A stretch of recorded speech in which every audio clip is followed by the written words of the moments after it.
ecología política. ¿Ok? La primera parte de nuestra sesión vamos a hacer una actividad muy breve, no se preocupen. ¿Listo?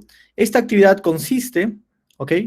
Vamos a los videos, son videos muy pequeños, de 10 o 12 minutos, ¿ok? ¿Y qué es lo que nos dice Merenson sobre la ecología? Perdón, acá es la ecología política. Me equivoqué. ¿Qué es la ecología política? Según Merenson, ¿y qué es la ecología política según Lev? ¿Ok? ¿Listo? Tú puedes, si gustas, hacerlo en un Word y subirlo, o si gustas, también puedes hacerlo a mano, ¿ok? ¿Listo? Y subirlo. ¿Listo? Entonces vamos a iniciar nuestra actividad. Yo les voy a mostrar los videos, ¿listo? Si no lo pueden visualizar muy bien los videos, tal vez se desconectan un ratito y lo volvemos y se vuelve a ingresar. ¿Ok? Ya está. A ver. Jóvenes, ¿quedó entendido cuál es la actividad práctica de la primera hora?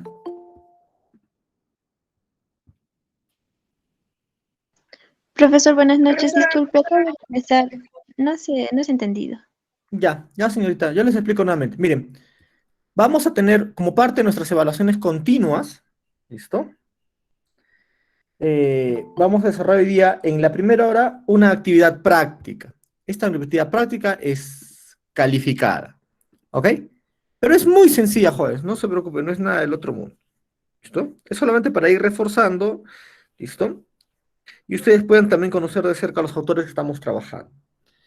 Yo les voy a mostrar dos videos, ¿listo? El video de es Merenson, que es un ecólogo político mexicano muy importante, argentino, ¿ok?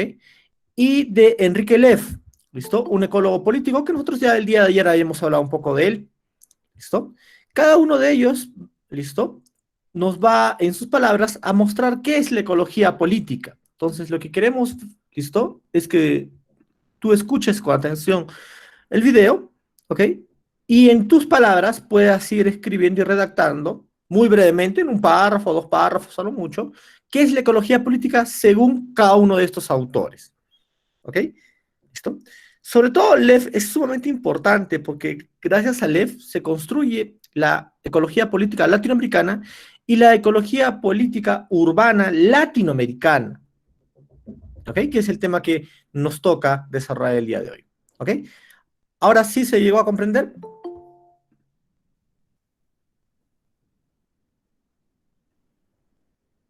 Sí, profesor. Ok, listo. Entonces, prestamos muchísima atención, por favor. Si tienen el micro prendido, pongámoslos en silencio. Vamos a ver primero, ¿listo? La charla TED, ¿ok? De Merenson, ¿ok?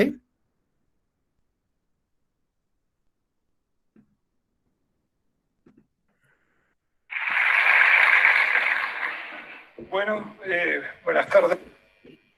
Para hablar un tema, para mí, claro, como es la ecología política, y plantearla desde la perspectiva de que es una ideología, entre otras cosas, destinada a encaminar nuevamente a la historia que parece haberse detenido desde la caída del muro de Berlín hasta nuestros días. En este sentido, la ecología política es la más joven de las ideologías que produjo la modernidad. Total y absolutamente diferente a cualquiera de las ideologías tradicionales de izquierdas y de derechas, pero no por eso es una ideología de centro. En ese sentido, la imagen puede invitar a esa idea que ya vamos a ver que está muy lejos de ser cierta. La ecología política es la ideología del ecologismo. Y acá, antes de seguir, yo debo señalar una diferencia básica y fundamental. Ecologismo no es ambientalismo.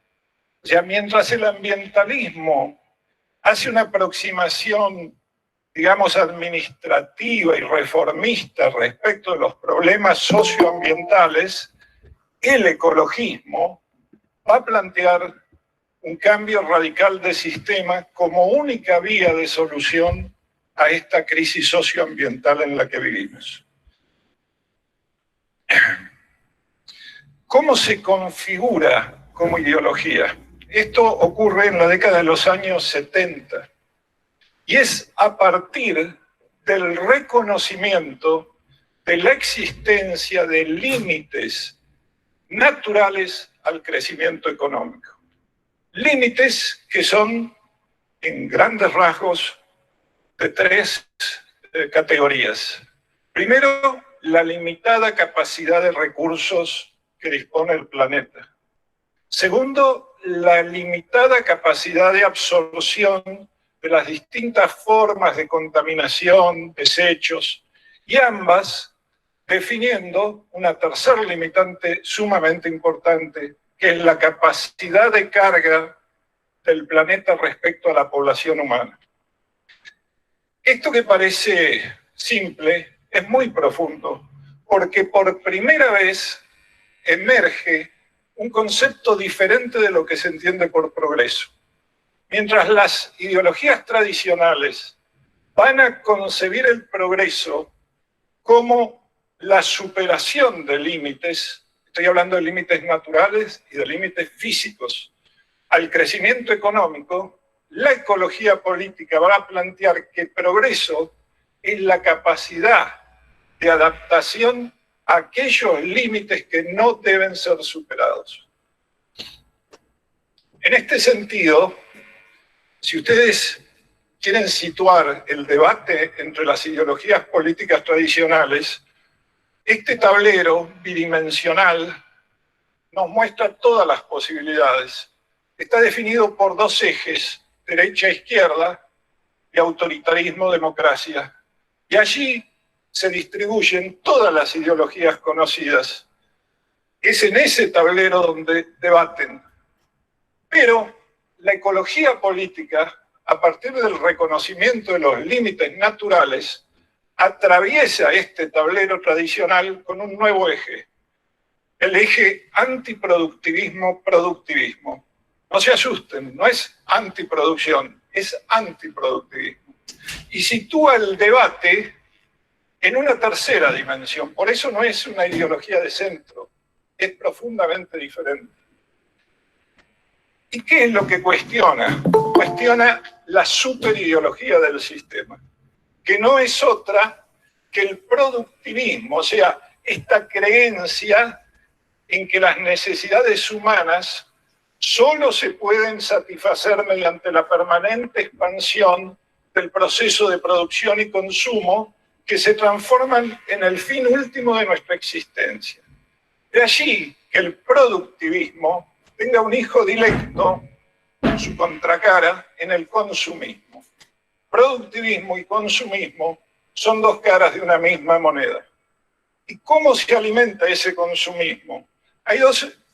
Antes de eso, los voy a invitar a leer un párrafo donde el analista de mercado Victor Lebow, en la década de 1950 en Estados Unidos, describe la fórmula para reactivar la economía mundial.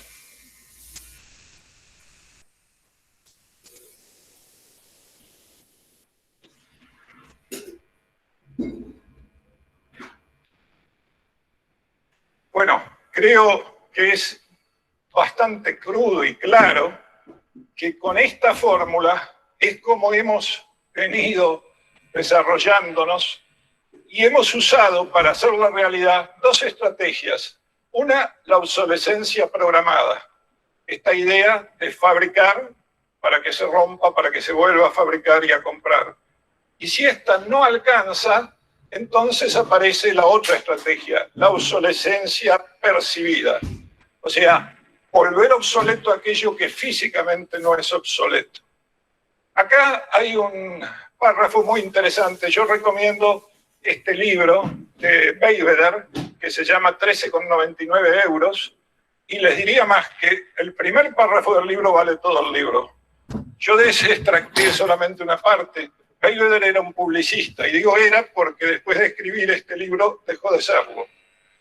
Él decía, soy publicista, el que los hace soñar con esas cosas que nunca tendrán. Cuando a fuerza de ahorrar logran comprar el coche de sus sueños, el que lancé en mi última campaña, yo ya habré conseguido que esté pasado de moda. Le llevo 3 temporadas de ventaja y siempre me las arreglo para que se sientan frustrados. Hacer que se les caiga la baba, ese es mi sacerdocio. En mi profesión nadie desea vuestra felicidad, porque la gente feliz no consume. Muy bien. Gracias. El aplauso es para el autor. Bueno, con este bagaje de ideas llegamos con la primera revolución industrial a nuestra época, que científicamente en algún momento va a ser denominada y aceptada por todos como el antropoceno. El antropoceno tiene un momento muy particular, que es la década de 1950, donde nos metimos en una verdadera trampa exponencial. Ustedes saben que los crecimientos exponenciales, la curva de un crecimiento exponencial es similar a la de un palo de hockey. De ahí esa imagen. Fíjense, el crecimiento de agua a nivel mundial venía creciendo estable hasta que en la década del 50 tomó un ritmo exponencial. Lo mismo la población, lo mismo el Producto Bruto Mundial. Y cualquier actividad relevante de nuestra especie, desde el consumo de teléfonos a las emisiones de gases de efecto invernadero, todo empezó a crecer exponencialmente. Y el problema de los crecimientos y decrecimientos exponenciales es que las consecuencias llegan más rápido de lo que podemos imaginar. Con eso entramos en una época en donde nuestra huella ecológica se profundizó a un nivel nunca antes alcanzado. Hoy equivale a 1,5 planetas y en crecimiento. Y con eso desatamos un proceso conocido como cambio ambiental global, cuya expresión más dramática y conocida es el cambio climático. ¿Cómo se genera el cambio climático? Desde el advenimiento de la agricultura en nuestros días, el consumo de energía per cápita rondó los 0,5 barriles de equivalente petróleo. Y de pronto, en nada de tiempo, con la primera revolución industrial, saltamos a un consumo per cápita de 13 barriles, con lo cual el crecimiento fue del 2.500% y entramos violentamente, en nada de tiempo, en la sociedad fosilista que hoy constituimos. Cada año estamos consumiendo el equivalente a 400 años de plantas prehistóricas. En 300 años hemos consumido la energía que a la naturaleza le insumió 300 millones de años. Es un forzamiento fenomenal de los tiempos naturales. Pero ocurre que estamos frente al cenit petrolero. Y la pregunta es, mañana mismo, en tiempos históricos, cuando los combustibles fósiles nos abandonen, ¿qué futuro vamos a construir? El cambio climático es muy buen ejemplo y esta ecuación del economista energético japonés Yoichi Kaya es muy gráfica del problema que enfrentamos. Él igualó las emisiones de anhídrido carbónico con el anhídrido carbónico que se emite por cada unidad de energía, la energía que usamos por cada dólar que generamos en el Producto Bruto per cápita y la población.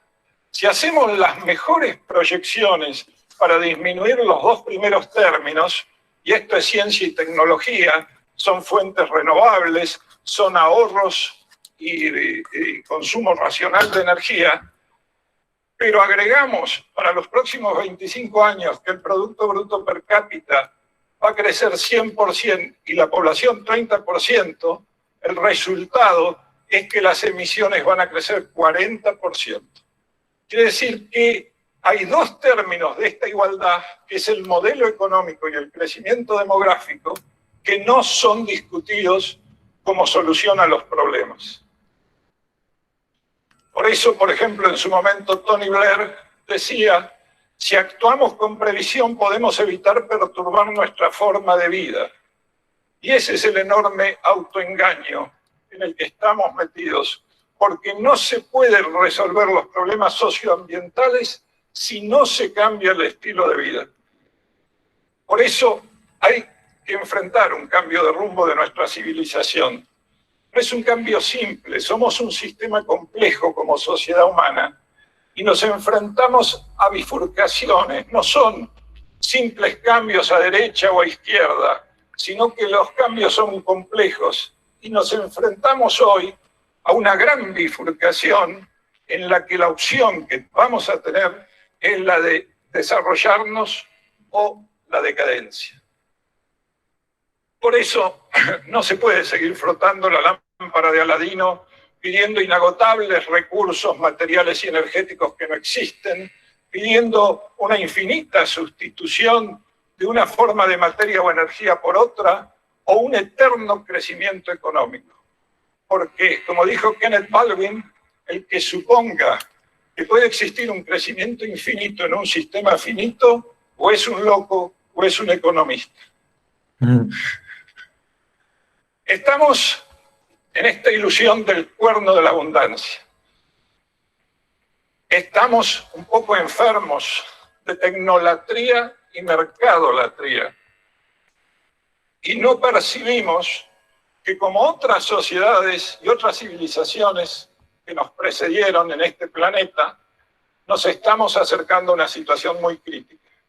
La población aumenta a una tasa preocupante, el hambre se extiende, escasea el agua, enfrentamos el cambio climático, sobreconsumimos los recursos del planeta, estamos ya desde la década del 70 en el cenit petrolero, empiezan a aumentar cada vez más los estados fallidos, aquellos gobiernos que ya no controlan parte o el total de sus territorios, y una crisis financiera recurrente y cada vez más grave. Esos son todos síntomas de colapso. Y tenemos que ser muy conscientes, porque otras civilizaciones quizás no lo percibieron a tiempo y colapsaron. La primera civilización humana, los sumerios, de ellos no quedó nada, ni siquiera su lengua. Y en nuestro continente, por ejemplo, la civilización maya, entre otras. Y en todas, si bien los modelos causales fueron distintos, hubo un eslabón débil que gatilló el proceso de colapso. Y esos fueron los alimentos. ¿Pueden ser los alimentos nuevamente el eslabón débil de nuestra civilización? Es difícil. Cuando vemos la agricultura industrial y sus enormes aumentos de rendimiento, nos parece mentira que pudiera pasar esto. Pero el modelo agroindustrial y el sistema alimenticio mundial son profundamente insostenibles. En realidad lo que nos estamos comiendo es también el petróleo. Estamos comiendo combustibles fósiles. Fíjense, yo no voy a hablar del tema ambiental, el efecto ambiental y sus impactos de estos sistemas de labranza, pero les puedo decir que es enormemente ineficiente desde el punto de vista energético. Si ustedes toman que se necesitan 20.000 kilocalorías para poner 2.000 calorías en un plato de la mesa, la balanza nos está diciendo que las cosas no cierran. Pero, y más cuando estamos frente al cenit petrolero.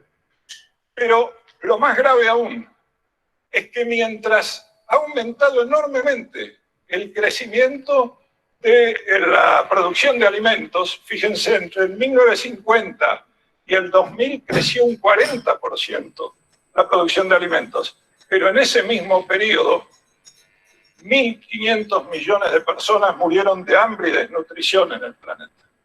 Entonces, mientras los silos rebasan de comida, nuestro sistema lleva a la muerte a 30 millones de personas por año por hambre y desnutrición.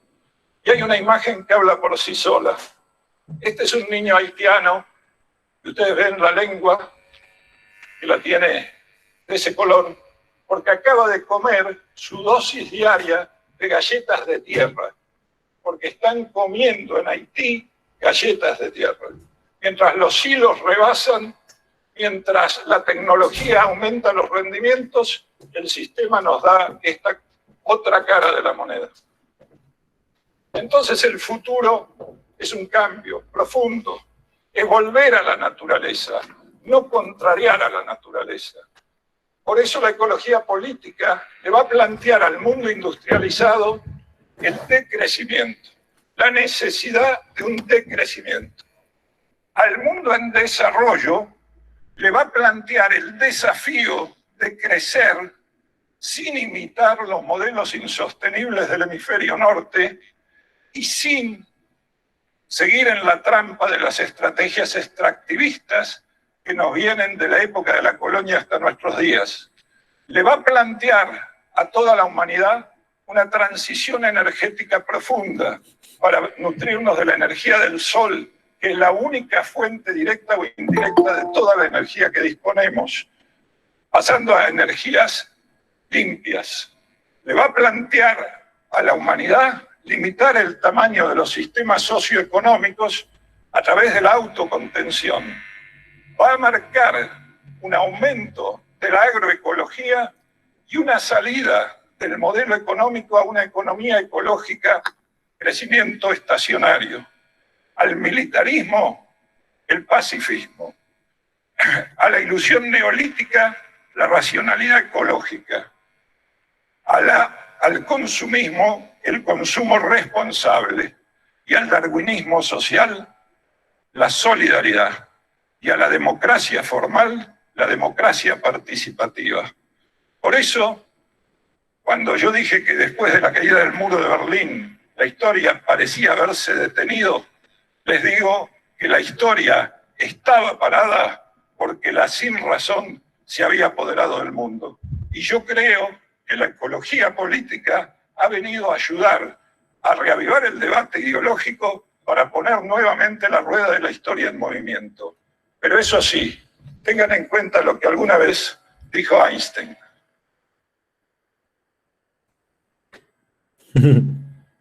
Muchas gracias a todos. Listo, ya está. Pues vamos a ver al segundo autor, Lev. Lev ya habíamos conversado de él el día de ayer. Listo, entonces, en esta pequeña entrevista él también va a dar su postura sobre ecología política. El capitalismo va avanzando. Perdóname, ya está. El capitalismo va avanzando y si se le presentan obstáculos como movimientos de resistencia, pasan por encima de ellos. Sobre todo cuando no hay un sistema de justicia, digamos, que permita, pues, detener la impunidad.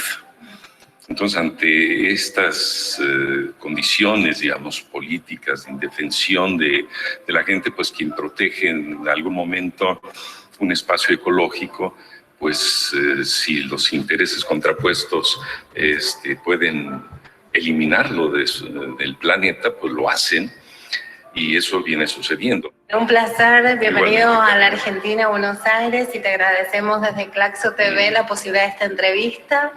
Sabemos que estás publicando un nuevo libro que se llama Ecología Política, que está siendo publicado por Siglo XXI en un momento de profunda reflexión y de acción muy importante en términos de este padecimiento de una crisis climática, ecológica. ¿Qué podrías decirnos sobre ello?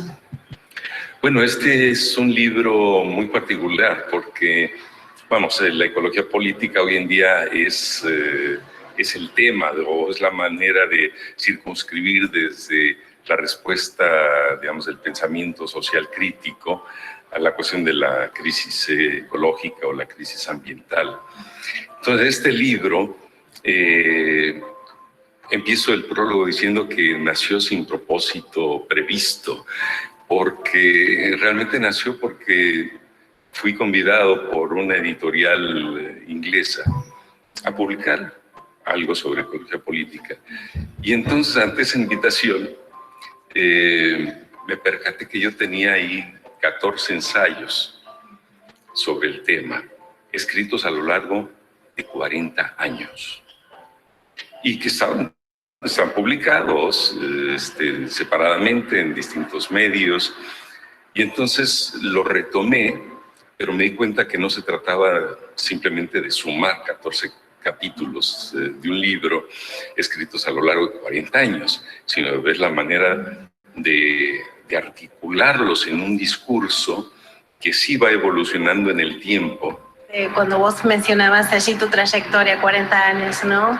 En alguna entrevista que te hicieron, yo he leído con atención lo que vos mencionabas sobre ser el hijo de una generación rebelde, ¿no? Donde vos marcabas esos momentos históricos de tanta importancia que fueron los años 60 en términos de revoluciones, de rebeldías juveniles, de identidades sexogenérico-afectivas, ¿no? De lo que significó tanto el Mayo francés como en México, ¿no? Tlatelolco y todos los episodios que conocemos. Y ahí de algún modo también mencionás que estaba como el germen de ese pensamiento ambientalista latinoamericano, ¿no? Que estaba como allí comenzando a plasmarse de algún modo, que hoy ya es evidente, pero que ha tardado todo este gran periodo de la historia, que es en términos también pequeño, en términos históricos, ¿no? Pero me llamaba mucho la atención cómo confluye con esta crisis civilizatoria, es decir, ¿qué nos podés decir en todo ese trayecto histórico desde esos años hasta el hoy, ¿no? Claro. Bueno, hemos dicho que la crisis ambiental es una crisis civilizatoria que pues empezó a hacer erupción y a tener diversas manifestaciones en cuanto a movimientos de liberación nacionalistas, el movimiento negro, el movimiento sexual, el movimiento feminista, todo eso que se dio en los años 60 y que eran síntomas de un hartazgo, digamos, de un proceso civilizatorio llevado por el progreso económico, pero que tenía sus aristas, digamos, en varias, ¿cómo decir?, en varios ejes de la existencia humana, ¿no? Y es, pues, más que sintomático y curioso el hecho de que efectivamente en los años 60, en el 62, empieza Murray Bookchin y André Gortz con los primeros escritos de ecología política. La primavera silenciosa de Raquel Carlson también. Entonces hay una confluencia de cómo empieza a emerger una cuestión ecológica, una cuestión luego mucho más compleja, que es la cuestión socioambiental, que estaban sepultadas, digamos, en el discurso y en los imaginarios y en las luchas políticas. Estaban ahí sepultados, invisibilizados por toda una historia de la metafísica, que es el tema del libro que vamos a presentar ahora, del fuego de la vida. Cómo es que el pensamiento filosófico, la metafísica, luego la ciencia misma, fue invisibilizando algo que estaba pues cocinándose muy soterradamente en la historia de la humanidad, en su negación, su inconsciencia de que todo acto humano implicaba una incidencia, digamos, en el metabolismo de la vida. Entonces, bueno, eso a mí me toma en un momento de vida excepcional, que es la adolescencia, bueno, la primera juventud más que la adolescencia. Y, digamos, yo retrospectivamente digo que tengo el privilegio de que se me haya cruzado, digamos, la temporeidad de mi existencia con la temporalidad de los hechos históricos. Y una última pregunta que tiene que ver con esta realidad realmente muy, muy dramática de los líderes ambientalistas, ¿no? Estamos ante una escalada de asesinatos de líderes en toda América Latina.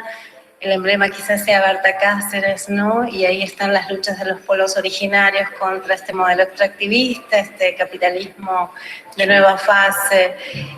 Sin embargo, esas muertes, esos asesinatos son invisibilizados o no llegan a un juicio justo, ¿no? ¿Qué piensas sobre eso? Y en contrafase podríamos hablar también de la visibilización de ciertos liderazgos juveniles, ¿no? Como Greta ahora, esta líder jovencita sueca que está haciendo en las redes como también un momento central, ¿no? En medio de la cumbre de cambio climático de las Naciones Unidas. Mira, yo diría, el capitalismo va avanzando y si se le presentan obstáculos como movimientos de resistencia, pasan por encima de ellos. Sobre todo cuando no hay un sistema de justicia, digamos, que permita, pues, detener la impunidad. Entonces, ante estas condiciones, digamos, políticas de indefensión de la gente, pues quien protege en algún momento un espacio ecológico, pues si los intereses contrapuestos pueden eliminarlo del planeta, pues lo hacen y eso viene sucediendo. Hay otras formas también, digamos, de cuestionar, de desacreditar discursos, por ejemplo, cuestionadores de lo que es el establishment, el avance del capitalismo, el progresismo, el crecimiento económico, es así. Y entonces hay muchas manifestaciones de esa naturaleza. Y sí, nosotros desde el ambientalismo criticamos los asesinatos, la criminalización de los defensores del medio ambiente y todo eso, pero esto hoy en día se extiende a muchos otros espacios de la sociedad. O sea, la cantidad de feminicidios, por ejemplo, en el mundo, en mi país, en algunas regiones, ciudades particularmente, pero en general, feminicidios, los homicidios, la degradación, o sea, la degradación ontológica, podríamos decir, en el mundo. No además la degradación del medio ambiente, la degradación de la vida humana, donde la vida humana no vale nada. Entonces, donde por ejemplo, el terrorismo, los secuestros, las desapariciones y la indefensión de la gente y la impunidad que impera, pues es sobrecogedora en todos los niveles. Y como te digo, rebasa el ámbito de lo que es la criminalización, ¿no?, de los líderes indígenas y campesinos. Otra vez, porque lo que se está contraponiendo son derechos de existencia muy contrapuestos. Derecho de existencia de la gente, no nada más ecologistas, de la gente, de los pueblos de la tierra, frente a la necesidad del capital de seguirse expandiendo. La ecología política finalmente hoy en día se manifiesta como conflictos, confrontaciones de territorializaciones, de modos de territorialización y de derechos. Y en eso pues hay desde estrategias muy sofisticadas para hacer valer un discurso de la economía verde, por ejemplo, del desarrollo sostenible, estrategias sofisticadas para intentar legitimar o validar los agroquímicos biocidas, por ejemplo, y mantener los cultivos transgénicos. Van desde eso hasta, en algunos casos, la eliminación directamente de los actores sociales que resisten por la defensa de su hábitat, de su territorio de vida. Muchísimas gracias, un placer, muchas gracias. Ok, listo. Como ustedes han podido ver, ambos son posturas sobre la ecología política no muy similares, ¿no? O sea, tienen una finalidad relativamente casi en común, pero la estrategia es un poco distinta, ¿no? ¿Ok? Ya está, jóvenes, ¿listo? Entonces, miren, son las 8:03, nos vamos a dar unos 15 minutos para que ustedes puedan redondear y subir su actividad, ¿ok? ¿Listo? Y 8:15 estamos ya pasando a la segunda parte, que es ecología política urbana, ¿ok? La tarea es bien simple. En uno o dos párrafos, ¿qué es la ecología política según Merenson y qué es la ecología política según Leff? Nada más. Puedes hacerlo, si tú gustas, en un Word y lo subes, o puedes hacerlo a mano también, no tengo ningún problema, y lo subes. ¿Ok? Le tomas una fotito y lo subes. ¿Ok?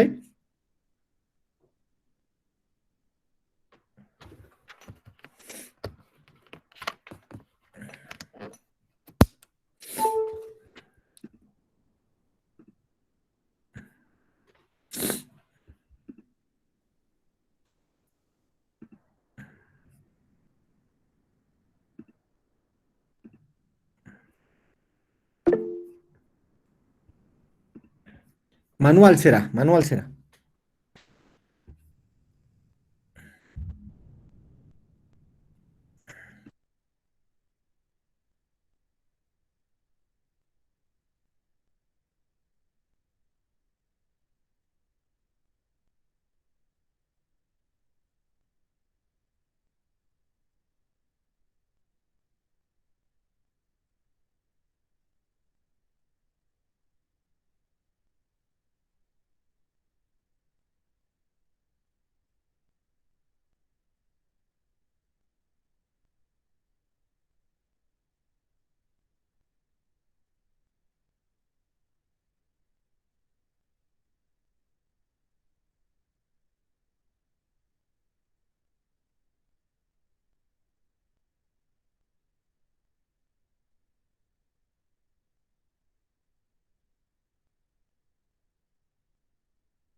Jóvenes, les queda 5 minutitos más, por favor.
Profesor, disculpe. Sí, señorita. Profesor, hay algunos compañeros que están pidiendo si podría dar más tiempo, por favor. Sí, miren, con eso no se preocupen. Si ustedes miran el sistema, tienen hasta las 9:30 para poder presentar. Es decir, tienen 1 hora y cuarto más, solamente para culminar nuestra actividad ahora y pasar a la siguiente parte, para que no se descuiden. Ya, gracias, profesor.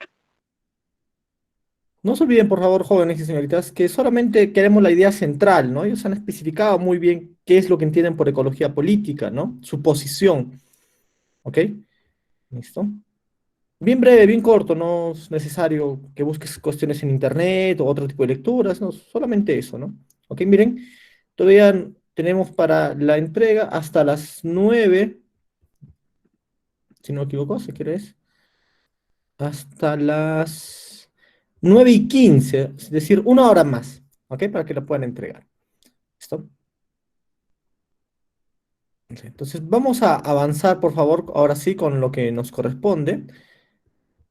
¿Listo? Mientras ustedes van subiéndolo, en todo caso, pueden ir escuchando. ¿Ok? Ya. En el aula virtual, ¿listo? Justamente debajo de la actividad, yo le he subido 3 lecturas. Una lectura de Lev sobre la ecología política de América Latina, que es más un estudio histórico revisionista, ¿ok? Y 2 lecturas sobre ecología política urbana, la de Vilar y la de Delgado, ¿ok? Que nos va a dar un panorama desde la ecología política temprana hasta la ecología política mucho más contemporánea, ¿ok? Ya está. Siga. Entonces, ¿listo?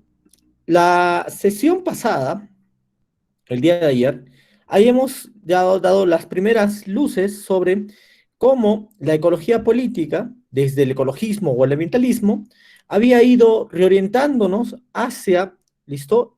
La ciudad, hacia lo urbano, ¿ok? Hemos visto que la ciudad era un complejo sistema de redes en las cuales se van dando distintos tipos de procesos, ¿ok? Las ciudades son formas de organización de los individuos, ¿listo? Son construcciones, habíamos visto, artificiales, son productos artificiales, ¿ok? Y por artificial no entendíamos algo como falso, bamba, ¿no? Eso no, ¿ok? ¿Listo? Sino construcciones hechas por el hombre, ¿no? ¿Ok? Y en ese campo tan complejo de estudio que es la ciudad, ¿ok? La ecología política urbana va a encontrar una mirada muy particular sobre 2 cosas importantes: la producción desde las ciudades y los procesos políticos de esas producciones y de las relaciones humanas dentro de, ¿listo? De este complejo llamado producción. ¿Ok? ¿Listo? Y si ustedes escuchaban a Lev, por ejemplo, esta idea de al capitalismo le viene igual lo que pasa dentro de la ciudad, ¿ok? Pues muchas veces le da igual, ¿no? Por eso tenemos muchos problemas socioambientales también en nuestro país, ¿ok? Ahora, miren, algunas cuestiones previas a la ciudad. Ahora, no quiero entrar mucho al campo teórico de qué es una ciudad, porque ustedes ya lo habrán visto seguramente en el curso Antropología Urbana, o Antropología de la Ciudad, o Antropología de Procesos Urbanos, no sé qué curso tengan ustedes, yo ya olvidé el plan de estudios que tienen, yo me acuerdo solamente el mío, ¿ok? Pero la Naciones Unidas, ustedes bien saben, ¿listo? Tiene muchos programas, las Naciones Unidas para el Desarrollo, las Naciones Unidas para el Medio Ambiente, pero hay un programa especial de las Naciones Unidas que se llama el Programa de las Naciones Unidas para los Asentamientos Humanos. ¿Sí? En el año 2008, las Naciones Unidas, a través de este programa, voy a hacer un poquitito más grande, a ver. Espera un segundito, ¿cómo funciona esto? Ahí está. Ahora sí. Ya está. Bien. En el año 2008, este programa de las Naciones Unidas en especial, ¿listo? Sacó un reporte de emergencia, por así decirlo, ¿no? ¿Ok? En este año en específico, seguramente cuando tendrías 12 años o 10 años, tal vez, ¿listo? Mostró, ¿listo? Que América Latina y el Caribe, perdón, y el Caribe, ¿listo? Era la región más urbanizada del mundo. ¿Ok? Cerca del 80% de la población latinoamericana y del Caribe vivía en centros urbanos. ¿Ok? ¿Listo? Y esta aceleración, este crecimiento, ¿listo? Se ha ido dando a un ritmo multiplicador muy, muy acelerado. ¿Listo? Inclusive en el mismo reporte se menciona que el crecimiento de las ciudades en los últimos 50 años en Latinoamérica y el Caribe se da 6 veces más, 600% más que lo que solía ser anteriormente. ¿Ok? ¿Listo? Ahora, hay un dato también bien interesante de este reporte. ¿Ok? 2/3 partes del PBI, del Producto Bruto Interno, ¿listo? En estas regiones urbanas, en estas regiones proviene, jóvenes, ¿listo? De los grandes centros urbanos, ¿ok? ¿No? Pero acá hay una cosa interesante, porque uno dice, profesor, bueno, hay una correlación económica, ¿no? Porque, bueno, son centros más poblados y por ende tienen que tener una mayor cantidad de variables económicas en movimiento, en juego, ¿no? ¿Ok? Pero el reporte mostró una cosa también sumamente interesante y muy paradójica para los economistas, ¿ok?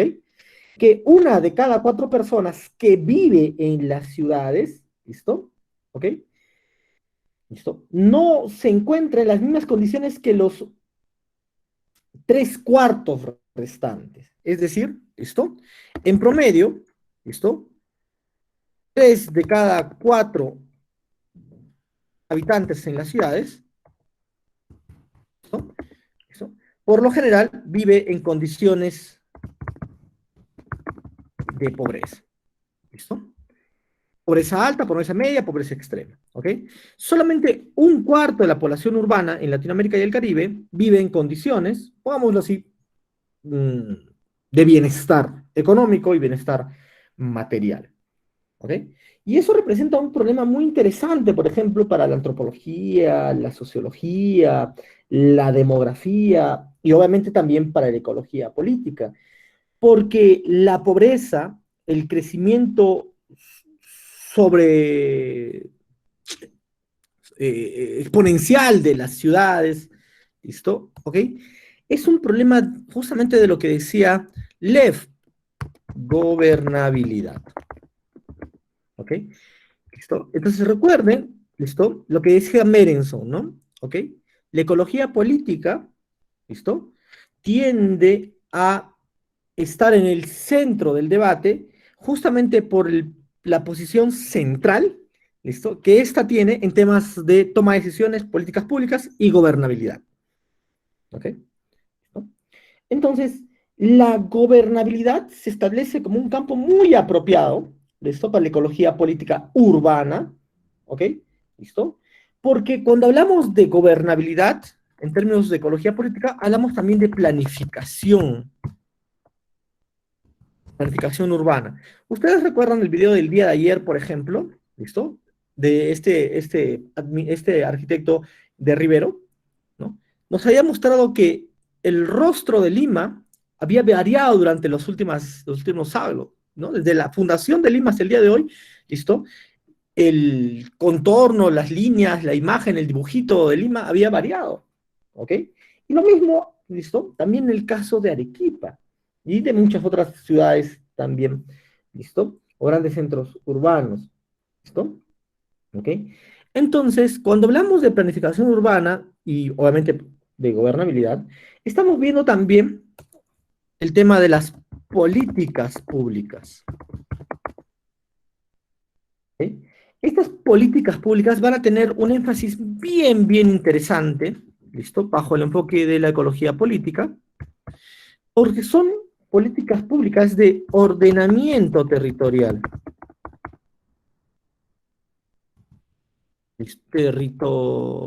Territorial y de, ¿listo? Crecimiento urbano, ¿listo? Pero también de crecimiento poblacional.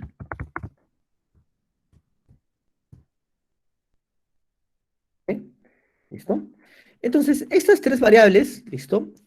Van a ser fundamentales para todos aquellos ustedes, estudiantes, que quieran dedicarse al tema de la gestión urbana.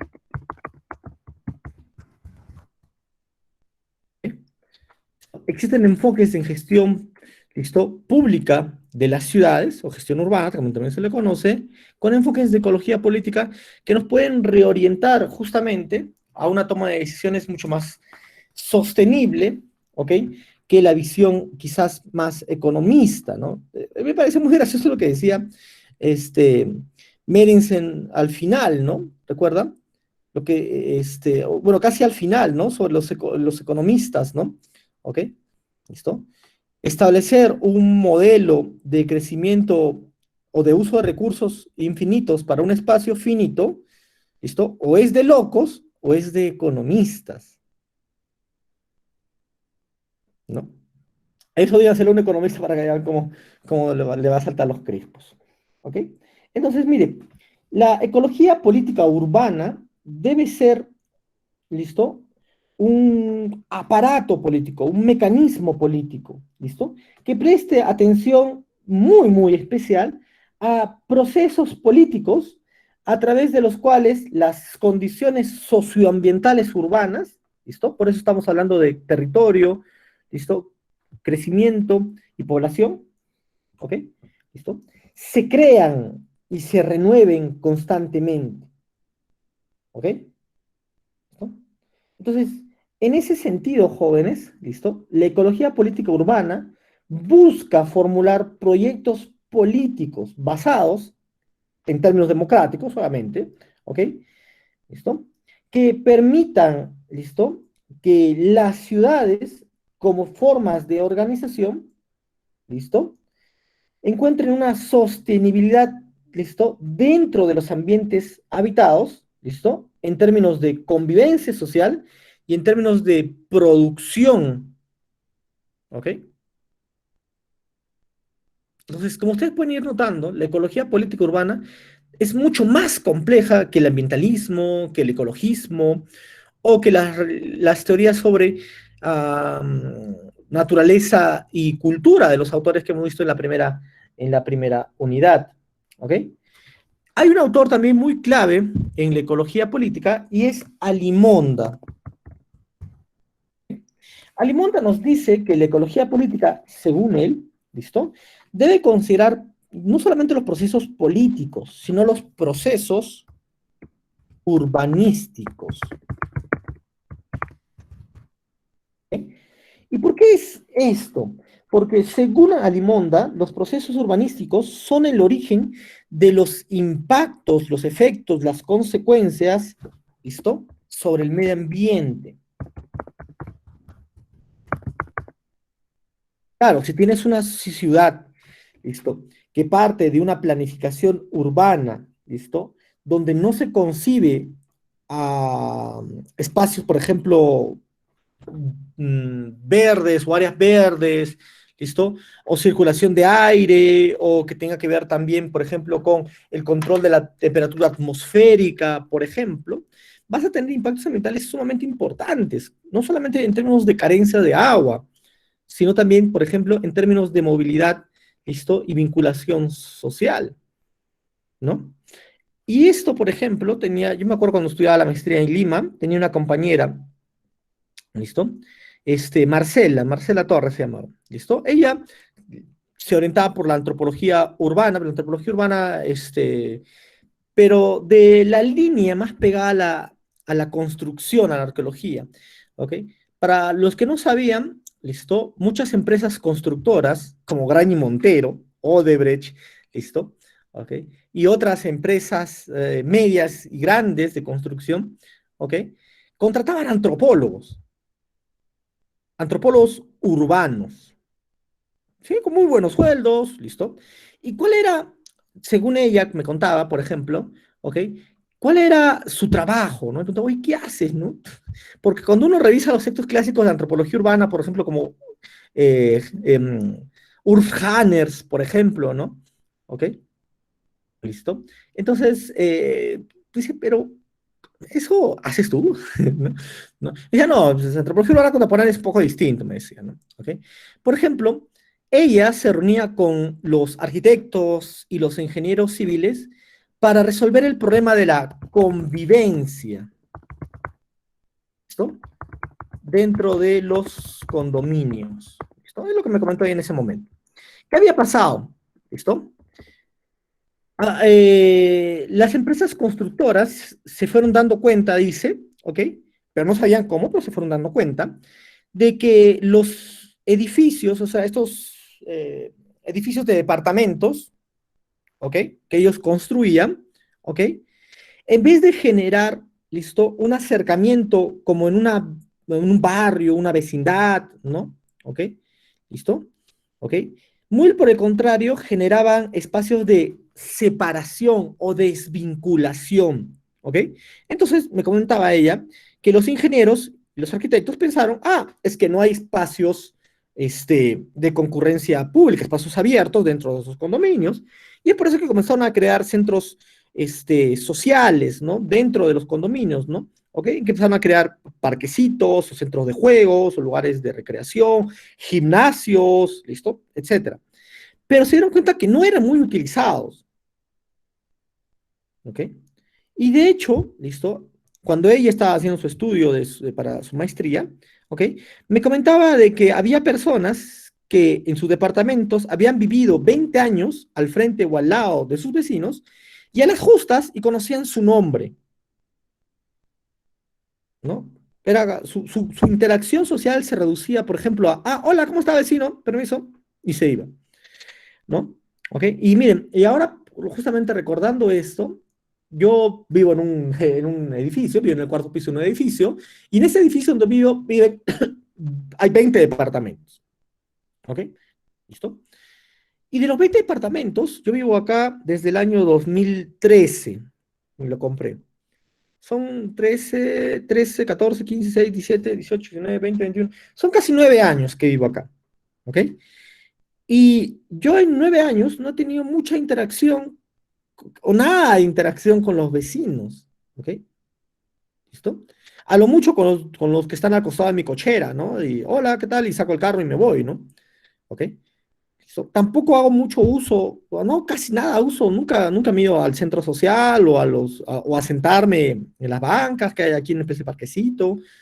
No, no, entonces es como que dentro de mi departamento pasa todo y lo que pasa afuera no. ¿Ok? Entonces, justamente, ¿listo? Contrataban antropólogos urbanos, estas constructoras, para solucionar ese problema. ¿Cómo hacemos más sociables los espacios urbanos densamente poblados? Tiene que ver con valores, tiene que ver con culturas, tiene que ver con identidades, ¿listo? Tiene que ver con distinción o diferencia, ¿ok? ¿Listo? Entonces, así como existen problemas o impactos sociales en los procesos urbanísticos, también se pueden generar impactos de carácter o de orden ambiental, ¿ok? Miren, por ejemplo, este mapa, ¿ok?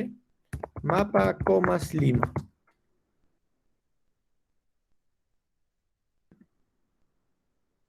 A ver, por acá. Acá, miren. ¿Listo? Comas norte, ¿ven? Miren, en este pequeño espacio estamos escogiendo al azar. ¿Listo? La única área verde que encontramos acá es esta canchita de fútbol, ¿no? Y si ustedes miran, por ejemplo, acá en otras imágenes, encontramos muy poca área verde, por ejemplo, ¿no? ¿Listo? Y eso es lo que también nos había mostrado de Rivero el día de ayer, por ejemplo, ¿no? ¿Ok? Pero si, por ejemplo, ponemos mapa, La Molina es, listo, según de Rivero, el área que tiene mayor cantidad de áreas verdes, el distrito que tiene mayor cantidad de áreas verdes en Lima, y él mencionaba que tenía por habitante, listo, 40 metros cuadrados, que es bastante, listo. A ver, podemos encontrar un mapa de La Molina. Bueno, acá tenemos unas imágenes, listo. Miren, por ejemplo, acá, ¿no? Miren, ok, ¿esto qué es? No, eso creo que no es. Urbanización La Molina, no, eso no es. ¿Dónde encontramos mapa La Molina? Miren, por ejemplo, ¿no? Pueden observar, ¿listo? Como el verde es mucho más presente. Y no estamos hablando en términos de planificación urbana, si tiene pistas, no tiene pistas, ¿ok? ¿Listo? ¿Cuántas casas hay por cuadras? No, ¿ok? Ahora comparemos, por ejemplo, ¿listo? Lo mismo con comas.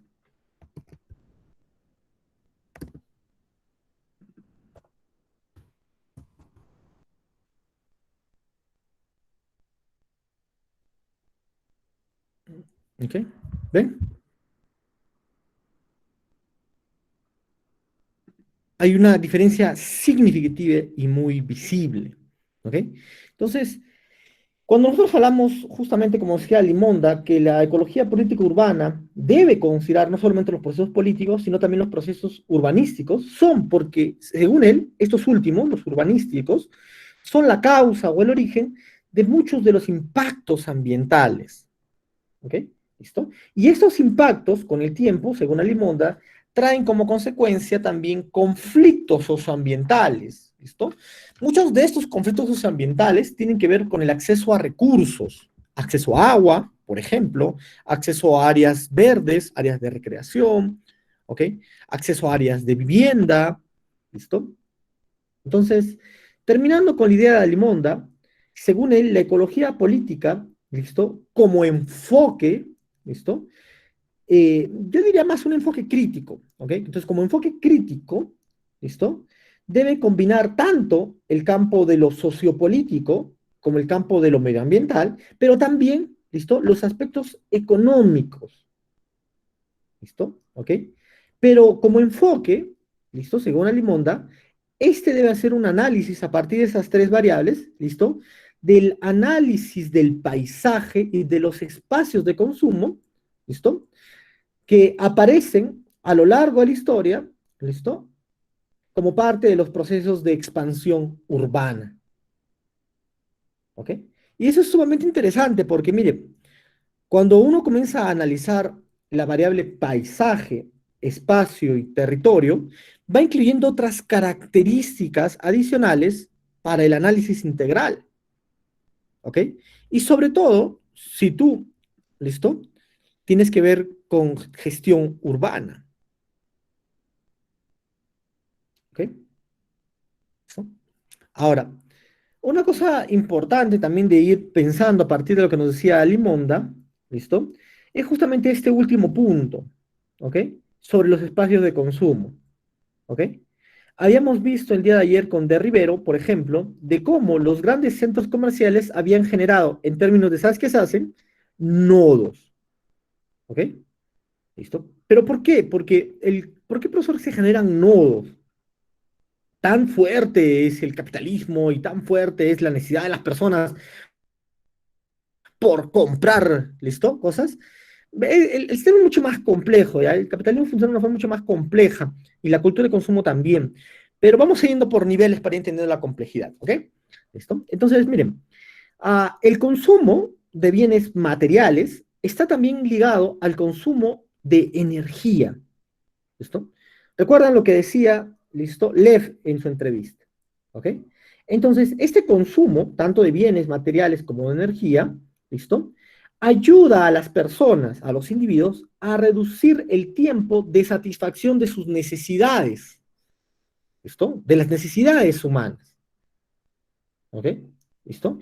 Esto se conoce como un modelo de crecimiento continuo y es básicamente un modelo de crecimiento económico continuo, ¿ok? Por eso desde la sociología o la antropología le hemos llamado cultura del consumo. Y la sociología sobre todo la ha llamado sociedades del consumo. ¿Listo? ¿Ok? Ahora, hay una pregunta muy interesante, por ejemplo, que nos plantean nuestros amigos los sociólogos y nos dicen, ¿debería existir un límite para el crecimiento? ¿Ok? Y para el consumo? Entonces, un economista te dirá, no, a mayor consumo, mayor crecimiento, mayor desarrollo, ¿ok? Pero en el caso de la ecología política, ¿listo? ¿Ok? Sobre todo en el campo del consumo de energía, hay dos cosas importantes que se miran en las ciudades. Agua y aire limpio, ¿ok? A esto le agregamos también lo que hemos visto justamente en el caso de La Molina, a diferencia de Comas, áreas verdes, lo que trae también pensar en el uso de la tierra, del espacio, del territorio, ¿ok? En procesos de urbanización y en la formulación de políticas públicas medioambientales, ¿listo? De carácter urbano, ¿ok? ¿Listo? Entonces, a partir de esto, la ecología política se va a ir estableciendo ya no solamente como un enfoque crítico, ¿listo? Como decía este, Alimonda, ¿ok? Sino también, ¿listo? Va a ir teniendo una estructura, ¿ok? ¿Listo? A ver, ¿cómo podemos decir esto? Una estructura mucho más compleja de análisis, ¿listo? ¿Por qué? Porque va a centralizar, ¿listo? En dos categorías, va a centralizarse en dos categorías, ¿listo? la ecología política urbana bajo estructuras económicas y la ecología política urbana bajo estructuras políticas. ¿Ok? ¿Listo? Por eso el siguiente tema que nosotros vamos a ver a partir de la semana que viene, ¿listo? Es ecología, ¿listo? Y economía. ¿Ok? Listo. Ahora, entonces, la ecología política urbana, ¿listo? Entonces, a partir de la incorporación de estas dos estructuras, va a tratar de una forma distanciarse de sus antecesores, distanciarse de la dicotomía entre naturaleza y cultura, ¿ok? Muy presente en la literatura antropológica más temprana, ¿ok? Pero, profesor, ¿no es importante entender la relación de naturaleza y cultura? Sí, pero los ecólogos políticos urbanos, sobre todo los contemporáneos, ¿listo? Nos van a decir que ese debate es inservible hoy en día, porque el debate entre naturaleza y cultura, dicen los ecólogos políticos urbanos, ¿ok? ¿Listo? Al no considerar la dicotomía, ¿listo? Va a permitir, ¿listo? Que podamos comprender estructuras de poder, ¿ok? ¿Listo? Entonces, ¿ven cómo va cambiando, ¿listo? La construcción del episteme, por ejemplo, ¿ok? Pero estas estructuras de poder, ¿listo? Que determinan a los individuos, los actores sociales o los actores políticos, ¿listo? ¿Ok? Del inevitable impacto que tiene el ser humano sobre la naturaleza, ¿ok? Entonces, aquí va a surgir una cosa importante también. Gestión urbana tiene que venir acompañada de gestión, ¿cómo llamamos eso? De la naturaleza. Gestión ecológica, ¿listo? Con distintos enfoques también, o gestión ambiental. ¿Ok? Gestión de la naturaleza tiene dos enfoques, o la gestión ecológica o la gestión ambiental. Ya hemos visto los antecesores, ¿no? Del ecologismo y el ambientalismo, ¿no? ¿Listo? Entonces, miren, ¿listo? El objeto central de estudio de la ecología política urbana, ¿listo? Va a ir poco a poco avanzando, ¿listo? Y modificándose hasta el punto de centrarse en el estudio de las condiciones, vamos a ponerlo acá, ecología política urbana, estudio de las condiciones económicas, sociales y políticas, ¿listo? Presentes en los centros urbanos.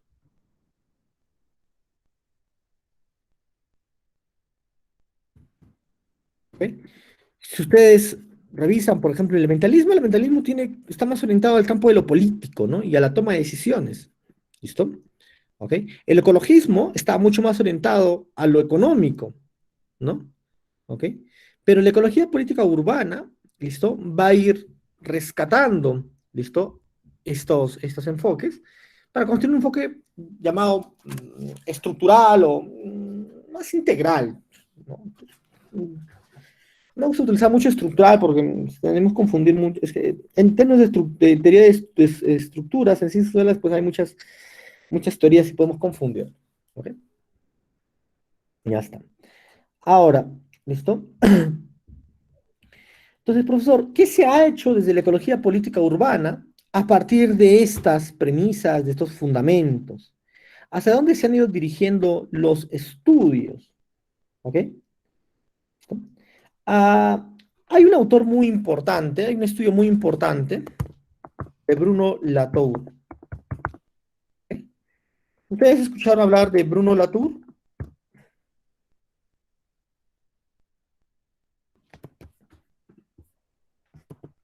Ah.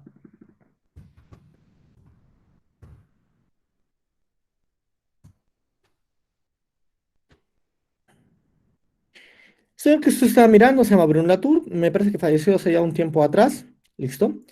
Él inicia su carrera en el estudio de la antropología y la sociología, ¿listo? Estudiando un campo que los antropólogos no habíamos considerado, que era la ciencia o la actividad científica como campo de estudio.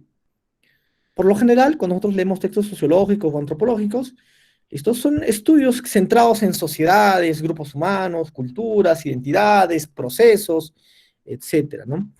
Pero en los años finales de los 80 y inicios de los 90, Bruno Latour dijo, pero hay algo que está detrás, que está construyendo esos modelos de análisis, y es la actividad científica, ¿ok? ¿Listo? Los antropólogos ya se habían aproximado a algo parecido, ¿listo? Un libro de Clifford Geertz, llamado El antropólogo como autor, ¿listo? Había hecho él un estudio de los antropólogos como sujetos, como individuos, de cómo bajo ciertas percepciones o proyecciones de vida o experiencia personal habían construido modelos antropológicos de la sociedad. Es muy bonito, yo les recomiendo que lo lean, ¿listo? Es un texto muy pequeñito, creo que tiene 100 páginas, creo. Un libro muy bonito, ¿ok? ¿Listo? Pero no era un estudio de la actividad científica, era un estudio de cómo estos antropólogos miraban a las otras sociedades, ¿ok? Entonces, Bruno Latour, por ejemplo, ¿listo? Escribió, ¿listo? Un texto muy bonito.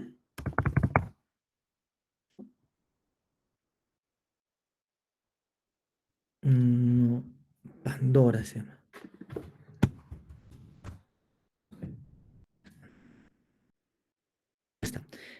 La esperanza de Pandora. ¿Listo?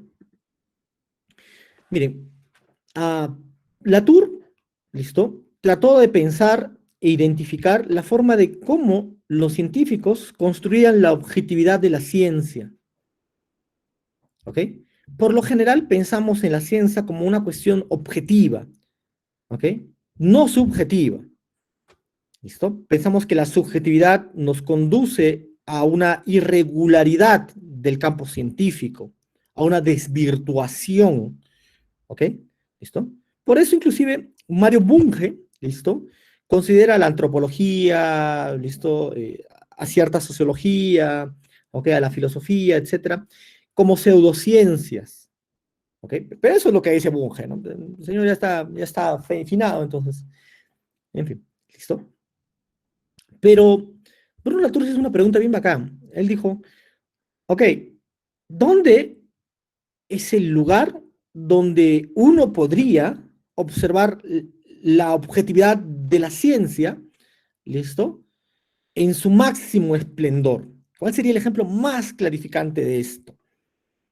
¿Ok? Él dijo, bueno, si me voy con los sociólogos, los historiadores, los arqueólogos, pues, ¿listo? Quizás no sea el mejor lugar porque ellos investigan comportamientos y culturas y identidades y eso es muy volátil, ¿ok? Me voy a ir a los científicos formales, ¿ok? ¿Listo? A aquel tipo de científico que no trabaja con personas, con individuos, ¿listo? Ni siquiera con animales, decía él, ¿no? Porque uno puede sentir cierto tipo de afectos, ¿ok? Voy a ir a trabajar con aquellos que trabajan con elementos de la naturaleza. Y se fue a un laboratorio, ¿listo? De química, donde se trabaja con elementos químicos, compuestos químicos, ¿no? ¿Ok? Claro, y ahí él decía, bueno, no voy a encontrar subjetividad porque las personas no se vinculan con su objeto de estudio, ¿no? ¿Ok? Porque es aluminio, es plomo, cloro, etcétera, ¿no? ¿Ok? Entonces, Latour, ¿listo? Después de pasar bastante tiempo en este centro de investigación, ¿listo? En el National Research Center de los Estados Unidos, ¿ok? Que es como el laboratorio, ¿ok? Donde todo científico en Estados Unidos quisiera trabajar, o de cualquier parte del mundo, ¿no? Era el lugar, ¿listo? Premios Nobel trabajan ahí, ¿no? Grandes investigadores y autores, ¿ok? Y él se dio cuenta, por ejemplo, ¿ok? Que inclusive en los lugares donde aparentemente hay mayor objetividad, hay subjetividades presentes. ¿Ok? ¿Listo? ¿Por qué? Porque él decía que inclusive en una parte de la construcción del conocimiento científico, que es la discusión de los resultados, ¿listo? Vio que los científicos hombres desestimaban o desvalorizaban o minorizaban o restaban importancia a las apreciaciones científicas, ¿listo?, de las mujeres. Ustedes muy bien saben que parte de el proceso o el método científico, más allá de la experimentación y la comprobación, es el análisis, ¿ok? Y discusión de los resultados. ¿Ok? Que ustedes cuando hagan su tesis lo van a ver, o si leen un artículo empírico también lo van a observar ahí. ¿Ok? ¿Listo? Y muchos de los resultados de estos estudios estaban cargados, ¿listo?, de desestima de la capacidad intelectual de mujeres, por ejemplo, ¿no? Él se sentaba a escuchar cómo discutían resultados, ¿listo? Y él, listo, anotaba, dice, ¿no?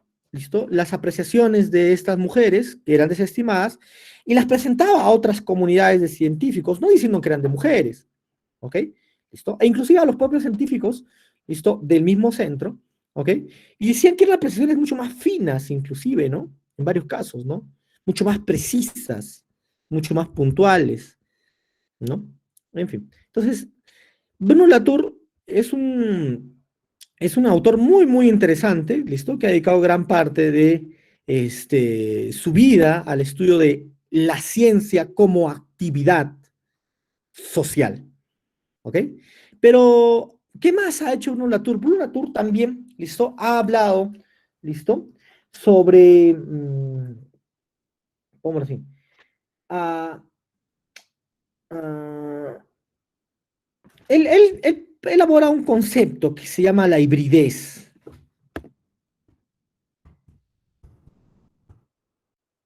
¿Ok? Ustedes han escuchado de la palabra mestizaje, ¿no es así? ¿Qué es el mestizaje, jóvenes? Así, muy sencillo. Buenas noches, profesor. El mestizaje vendría a ser la mezcla de bueno, en este sentido le dicen de dos razas. Claro, puede ser mestizaje racial o biológico, mestizaje social o cultural, ¿no? ¿Listo? ¿Ok? Pero se entiende que hay una conjunción de dos unidades para formar una unidad nueva. ¿Listo? Una cuestión muy interesante, por ejemplo, del mestizaje, ¿listo?, es que el mestizaje, por la misma naturaleza de origen, tiende a la reproducción. ¿Ok? ¿Listo? Ya está. Entonces, Bruno Latour, ¿listo?, dice y establece de que en algunos casos, ¿listo?, no sucede el mestizaje, sino sucede la hibridez. ¿Ok? La hibridez, ¿listo?, tiene una característica particular. Son constructos artificiales, artificiales no reproducibles. Reproducibles. ¿Okay? Son únicos. ¿Okay? Y ese concepto de hibridez fue llevado también a la antropología latinoamericana. Cuando yo estaba así en cuarto, quinto año de universidad, llegó a Arequipa, no sé cómo, un libro, ¿listo?, llamado Culturas Híbridas.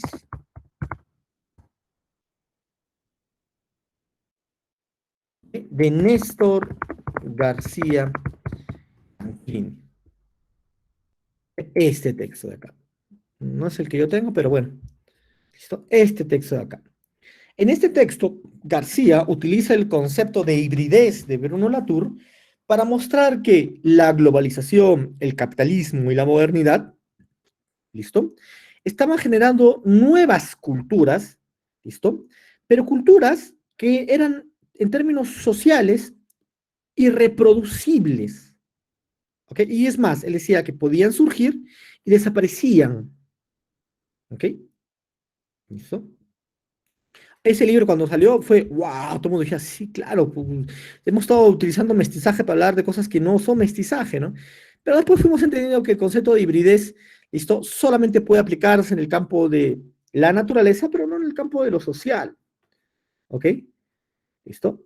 ¿Y por qué, profesor? Porque en antropología o en ciencias sociales en general ya hemos entendido que la cultura, ¿listo?, implica, ¿listo?, a un proceso de aprendizaje de distintos elementos, rasgos, ¿listo? Valores, identidades culturales y sociales.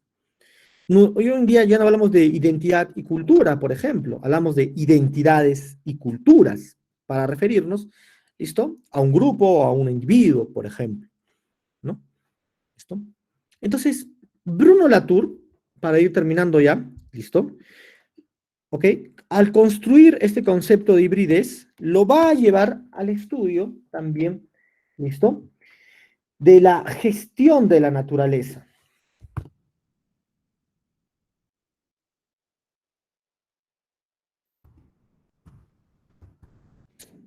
Él va a decir, ¿listo? Que la gestión de la naturaleza es la mezcla entre naturaleza y cultura, ¿ok? Lo híbrido, decía Bruno Latour, ¿listo? ¿Ok? O este modelo de gestión híbrida, ¿listo? Se aplica o se puede aplicar en entornos urbanos, como por ejemplo, mencionaba él, los espacios verdes proyectados por los gobiernos municipales o las municipalidades en general, ¿listo? Y sembrados con la ayuda del conocimiento científico, ¿listo? De los agrónomos, de los botánicos, de los biólogos, ¿ok? U otro caso que él también menciona, por ejemplo, es la provisión de agua para el consumo de los seres humanos, ¿listo? Esta agua es tratada y distribuida por un sistema de tuberías, ¿listo? Que están a lo largo y ancho de la ciudad, pero que necesitan pasar, dicen, por nuevos procesos de tratamiento con bacterias muy específicas, es decir, aplicación científica, para poder ser usada. ¿Ok? ¿Listo? Entonces, él va a ir generando, ¿listo? Esta idea de gestión de la naturaleza vinculando los recursos naturales, ¿listo?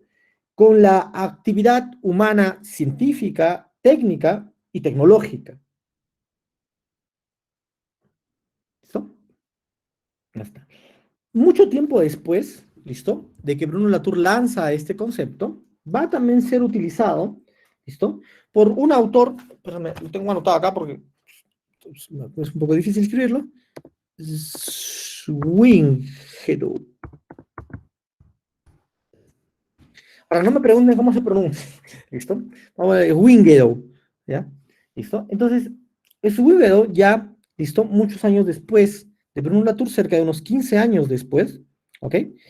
Va a volver a traernos el concepto de lo híbrido, pero él va a ir resaltando que lo híbrido está conformado, ¿listo? No necesariamente por esta relación naturaleza-cultura, sino por distintos o diversos procesos, ¿ok? Muchos de estos son procesos naturales, como procesos biológicos, físicos y químicos, pero él también va a mencionar de que hay procesos materiales, culturales, inclusive hasta discursivos, ¿listo? Que los individuos, las personas, ¿listo? Establecen, ¿ok? Entonces, Swingedo nos va a ir mostrando, ¿ok? O nos va a ir invitando a que nos demos cuenta, ¿listo? Que estos modelos híbridos, ¿ok? Entre los procesos naturales y los procesos materiales, ¿ok? Deben o deberían ser analizados a través de las interacciones o interrelaciones entre los individuos, es decir, a través de sus discursos y de sus prácticas, pero también entre lo individual, o sea, perdón, entre los seres humanos y la naturaleza. ¿A partir de qué? De procesos biológicos, químicos o físicos. ¿Ok?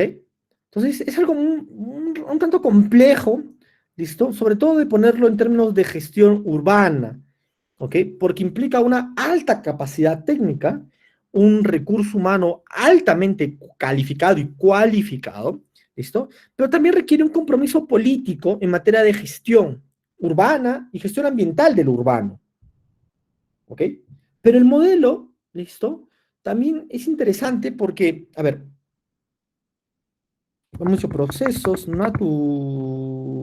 naturales y procesos materiales, ¿no?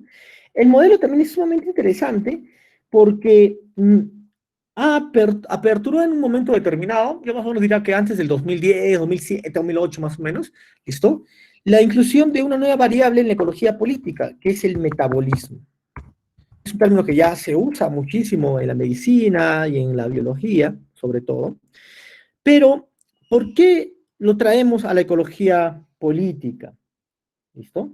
El metabolismo en la ecología política urbana, o llamado metabolismo urbano, ¿no? Se entiende, se concibe, ¿listo? Como un conjunto de procesos, tanto físicos y sociales, cuya naturaleza es dinámica, es cambiante, ¿listo? Pero también estos procesos están interconectados, están vinculados y tienen también una naturaleza de transformación mutua, son transformadores, ¿listo? La principal característica del metabolismo urbano es su capacidad política, es altamente político. ¿Y qué significa esto? ¿Listo? Que tiene que ver con el control de los recursos, ¿listo? ¿Ok? Y sobre el intercambio tanto de materia como de energía en las ciudades. ¿Ok?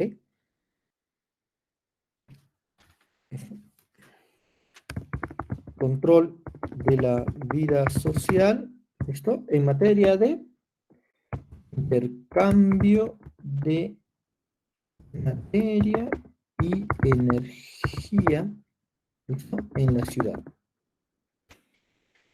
Ya está. Nos vamos a quedar acá, jóvenes, ¿listo? Vamos a continuar la semana que viene, falta una partecita, ¿listo? Ahora, por favor, no se olviden, ¿listo? Que todavía tenemos unos 15 minutitos más para poder subir nuestra actividad. Les he dejado 3 lecturas, vayan revisándolas, si ustedes tienen dudas, preguntas sobre las lecturas, en clase yo gustoso les puedo responder cualquier duda de las preguntas, ¿ok? No se olviden que ya nos quedan 2 semanas para nuestro segundo examen, ¿listo? ¿Ok? Y debemos avanzar el segundo punto, que es ecología política desde la economía, ¿ok? Cuídense, que les vaya muy bien y nos estaríamos encontrando el día viernes para nuestro seminario, ¿ok? Las personas que les toca exponer, por favor, también tratar de estar puntuales para poder iniciar lo más pronto posible, ¿ok? Hasta luego y permiso, que les vaya muy bien. Hasta luego, profesor.